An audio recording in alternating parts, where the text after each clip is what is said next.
Alors là, aujourd'hui, je vous emmène dans la forêt, qui est pas loin de chez moi aussi.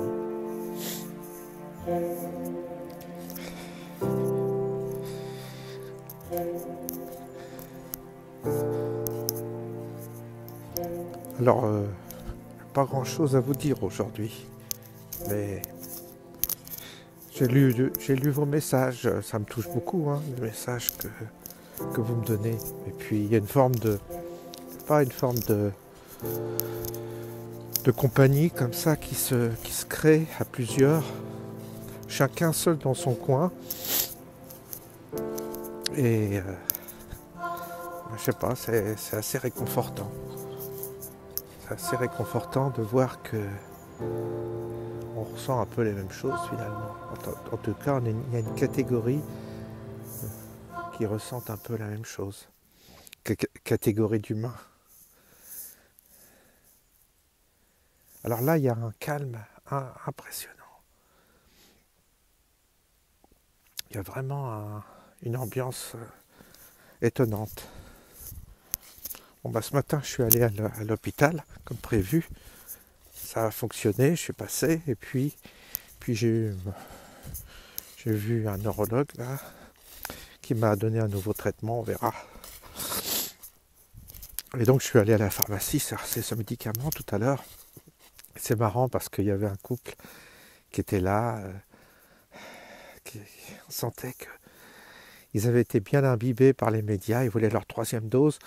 Est-ce que vous avez du Pfizer? Parce que le Moderna, on n'y tient pas trop, mais Pfizer, il est bien, Pfizer.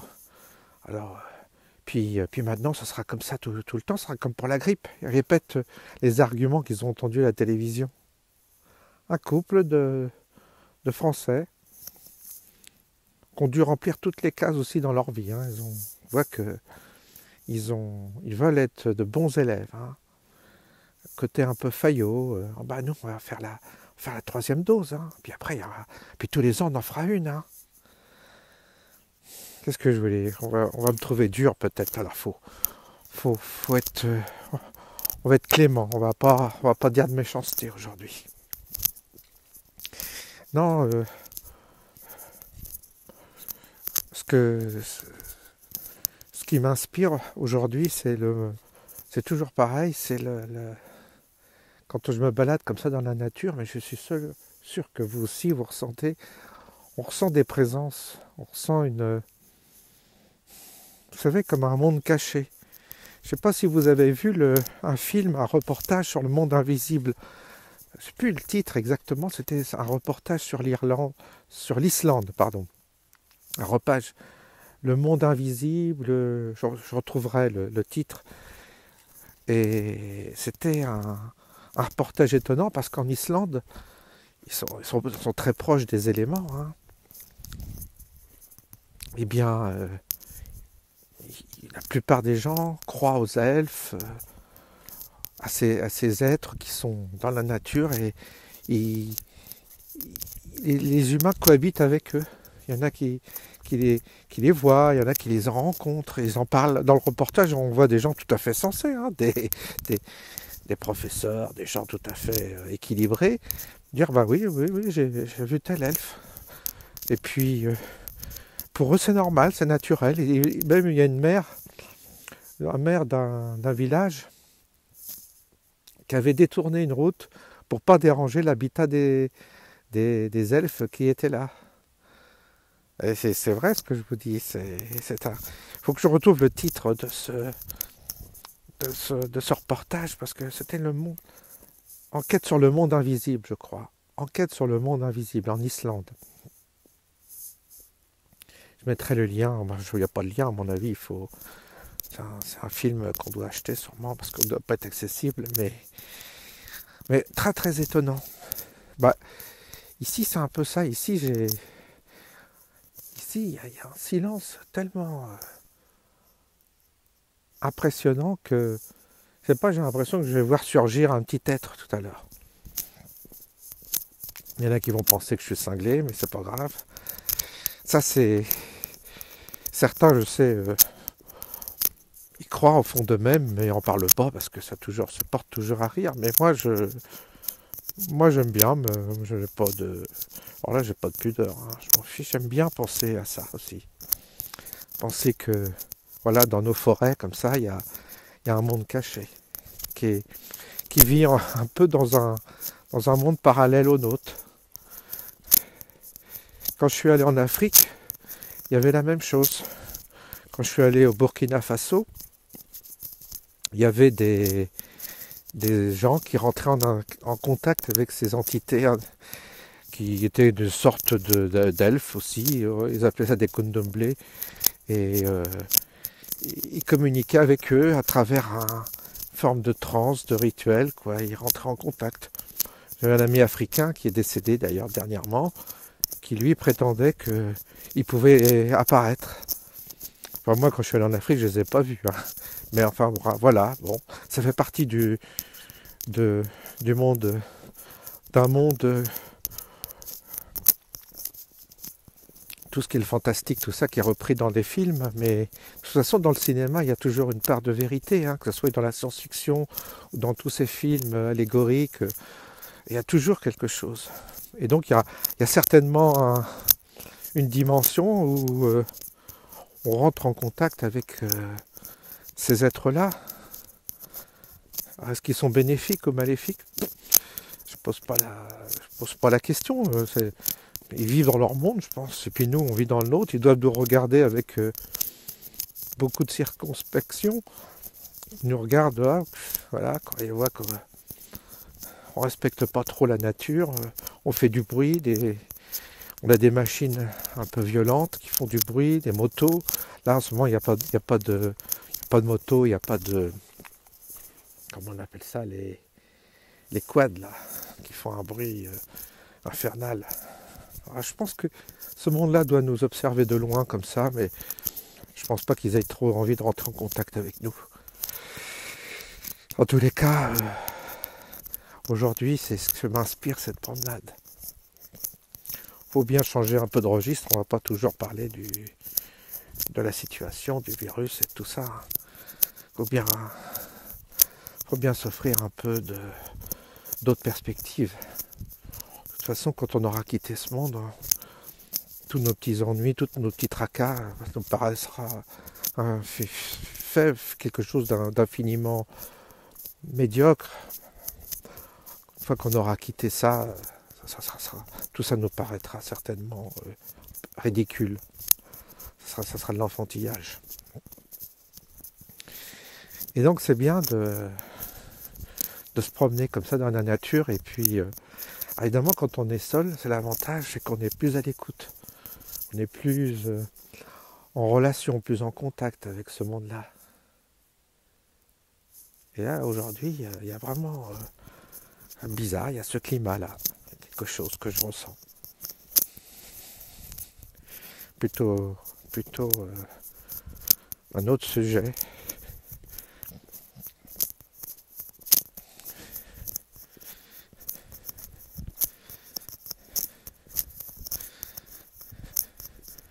Moi, j'ai toujours bien aimé les films comme ça qui traitent de l'univers fantastique comme ça.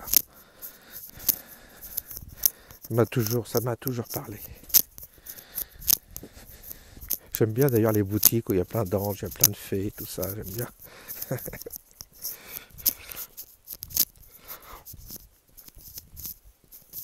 toute façon, arrivé à un âge, on n'en aura plus rien à foutre de passer pour un cinglé.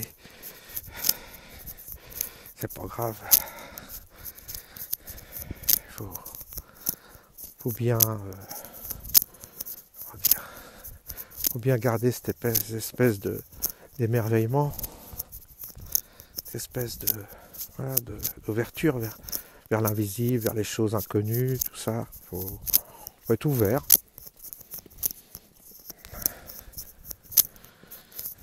Parfois, il y a des gens qui viennent vers vous, qui vous disent « Ah bah tiens, j'ai vu ça, mais j'en parle à personne. » Je respecte. Je me moque pas. Il y a des gens qui ont des expériences personnelles incroyables. Hein. Il y en a qui ont des dons incroyables. Il faut respecter. Faut pas se moquer d'eux.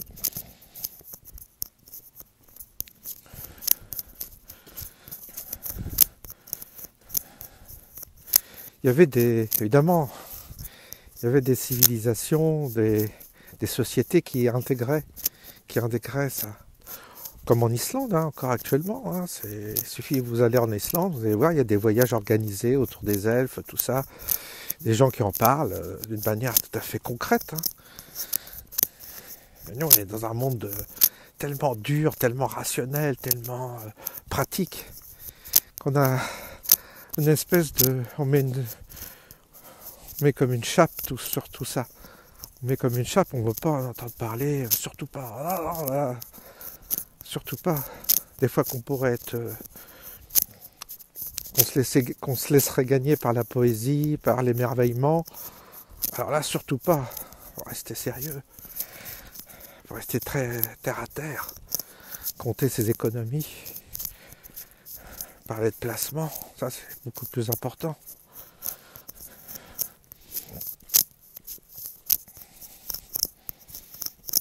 Alors quand il y a eu le confinement, il y avait ce silence-là, il n'y avait plus d'avion, il n'y avait plus rien. C'était merveilleux. Le premier confinement, il n'y a plus rien qui bougeait. Et là, la nature commençait à reprendre sa place. J'ai l'impression qu'il y avait une force qui reprenait. Enfin, il y a quelque chose. On rentrait en relation avec la nature d'une autre manière. Ah, ça a été 3 mois très très intenses. Et je pense que c'est à partir de cette expérience-là que certains ont pris la décision de changer de vie, de quitter la ville. Certains ont changé de vie, ont décidé de changer de métier. Il y a eu beaucoup de démissions, de ruptures conventionnelles. Puis il y a une prise de conscience, je dis bien chez certains, les autres qui sont retournés dans les supermarchés et avec frénésie, mais il y a une partie qui a pris conscience de quelque chose. Et ça, c'est vraiment bénéfique. Hein. Ça a été le bénéfice du confinement. Bah là, d'une certaine manière, pareil, on nous impose, nous qui n'avons pas le pass, bah, on nous confine d'une certaine manière, mais en même temps, c'est bien. Comme ça, on s'aperçoit qu'il y a on découvre les joies de la solitude, de la mise à l'écart. Il y a une forme presque même de jouissance, de faire partie des élus. C'est drôle, hein. On a presque ce sentiment-là, de faire partie de ceux qui ne sont pas dans le moule. Alors il y a une forme de jouissance. Bon, voilà. On se rassure comme on peut. Non, c'est très très bien. Très très bien, tout ça d'une certaine manière. Vous voyez, je suis positif aujourd'hui, parce que des gens disent ah, t'es pas positif là. On va te remonter le moral. Bah, ça c'est... Il y a des jours où on est un peu plus mélancolique. Et puis il y a d'autres jours. Hier j'étais un peu tracassé parce que je devais aller à l'hôpital ce matin. Je connaissais pas l'endroit, je connaissais pas le médecin. C'est un médecin que j'ai trouvé sur internet qui était bien noté. Donc j'ai dit bon bah allez, je vais y aller. On espère toujours trouver un médecin qui vous pousse pas à l'opération, quoi. Alors, bon, voilà, il était bien. J'ai bien fait finalement. Il était à l'écoute, il était jeune.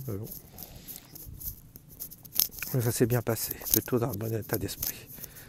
Moi, ça m'a rassuré. Je suis plus détendu là aujourd'hui. Au moins c'est fait.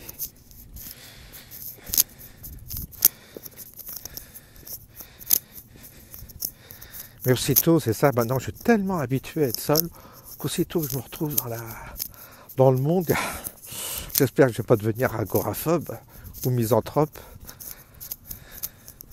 Chaque fois que même la circulation, je ne supporte plus, je suis dans une campagne où il y a pas de bruit, la circulation, il y a une voiture de temps en temps. Mais voilà, aussitôt que je me retrouve parmi le monde, tout ça, je les observe, je regarde. Je suis plus habitué en fait. Je suis plus habitué, puis ça me manque pas, c'est ça qui est incroyable, ça me manque pas. J'aime bien être seul, j'aime bien me retirer. Alors ce que j'aimerais par contre, c'est avoir proche de moi un ami ou une amie avec lequel parfois, justement, marcher, discuter comme ça, à bâton rompu. Mais que ce soit une discussion, comme je disais, que ce soit un véritable échange, que l'un et l'autre rebondissent sur des... Mais j'ai eu ça, j'avais un voisin comme ça qui avait cette qualité-là. Et des fois, il me dit, ah tiens, passe prendre un café. Ça, j'aime bien le côté prendre un café comme ça, en passant. Pas de grande cérémonie, pas de grande réception, juste la simplicité. La simplicité, puis lui, il venait de temps en temps. L'été, il venait boire une bière, puis on discutait. C'est un monsieur qui avait 70 ans et est décédé, quoi. C'était un bon vivant, et puis... alors ça m'a beaucoup manqué. Ça m'a beaucoup manqué parce que j'aimais bien son humanité. C'était un ancien représentant de commerce, mais qui avait tellement vécu de trucs que, bon, il se racontait un peu, mais bon, il y avait une forme de charme quand même dans ce qu'il disait. Et puis sa compagnie était agréable parce qu'il y avait de l'humanité. Puis on ressentait aussi les choses de la même manière. Lui faisait partie des Gilets jaunes, les premiers, moi aussi. On était partis ensemble, le fameux premier jour des Gilets jaunes. Ouais, il est décédé et puis il n'a pas été vraiment remplacé. C'est dur de retrouver quelqu'un comme ça, proche de ce soi. Bon. Alors là, du coup, maintenant je vois que j'ai des gens comme ça, mais qui doivent habiter loin, qui me contactent en me laissant des messages. Et des gens qui ressentent la même chose, on ressent, on partage des choses un peu communes. Bon, c'est plutôt agréable. Puis c'est bien parce que ça se développe pas trop là. Bon, bah ma chaîne c'est bon là, parce que ça me permet de lire tous les messages aussi. Sinon quand il y en a trop, après, on peut plus prendre le temps de s'imprégner un peu de ce que chacun dit. Donc il ne faut pas non plus que ça devienne trop important. Il faut garder une taille convenable pour la chaîne. Comme ça, c'est bien. C'est pour ça que je ne veux pas non plus courir après des milliers de vues. Au début, bon, ça fait plaisir, on voit qu'il y a du monde, tout ça, mais après, on s'aperçoit qu'il y a quand il y a trop de monde, après, on ne peut plus répondre à tout, on peut plus répondre à chacun, on ne peut plus suivre, on ne peut plus lire chaque message. Bon, après, ça devient une usine, donc c'est pas le but.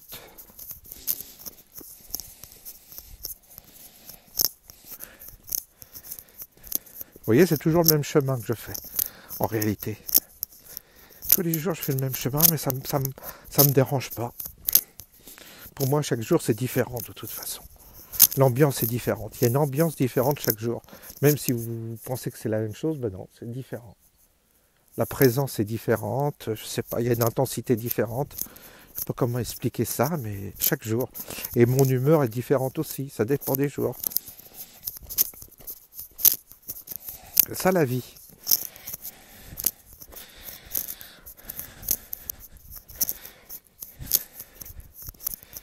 On n'est pas obligé d'aborder à chaque fois un sujet grave.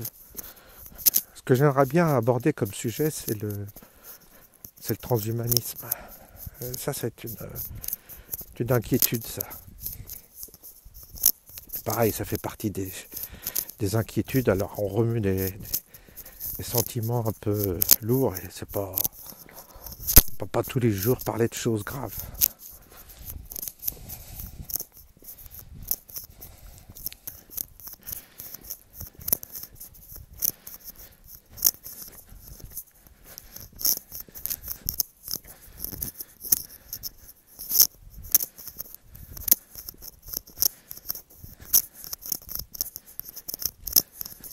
Je me demande si je ne vais pas préférer finalement l'hiver que l'été. Je suis en train de peut-être de changer. Avant, j'aimais bien l'été. J'aimais bien surtout le printemps, l'été. Puis finalement, je suis en train de... Je sais pas, je suis en train de me convertir à une autre saison. Cette saison-là, il y a une qualité, c'est indéniable.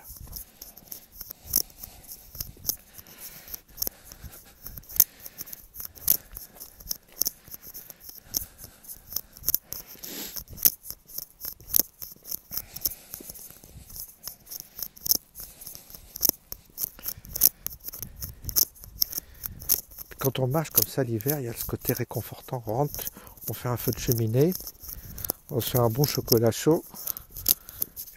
Il y a le réconfort après. On se rentre dans notre tanière, dans notre cocon. Ça, c'est très agréable aussi, très très agréable.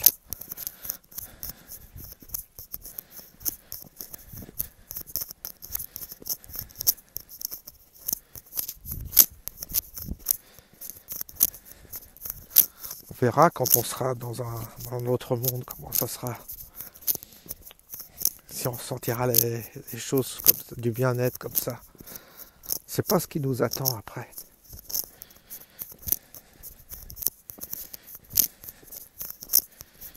Il y en a qui s'accrochent à la vie parce qu'ils se disent c'est pas ce qui m'attend après quoi.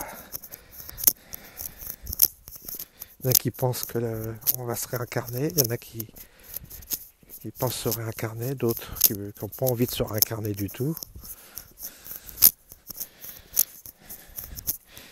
Il y en a qui ont de bonnes et d'autres qui ont de mauvaises expériences de l'au-delà.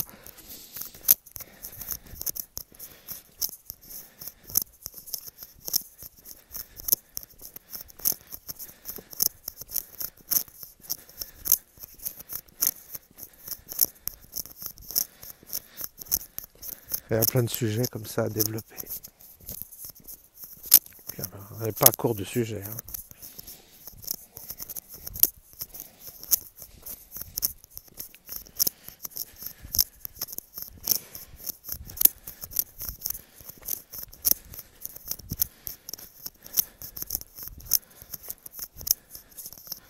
Voilà, la promenade va se terminer là, comme toujours.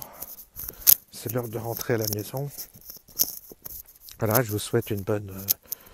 Donc, de toute façon, ces vidéos, elles sont longues à charger. J'ai mis 10 heures la dernière fois à la charger, donc vous la verrez certainement demain matin. Parce que apparemment le fichier est plus lourd, donc c'est très long. Pour YouTube, c'est très long à télécharger. Alors je vous souhaite peut-être une bonne journée si vous la découvrez le matin. Voilà, à bientôt.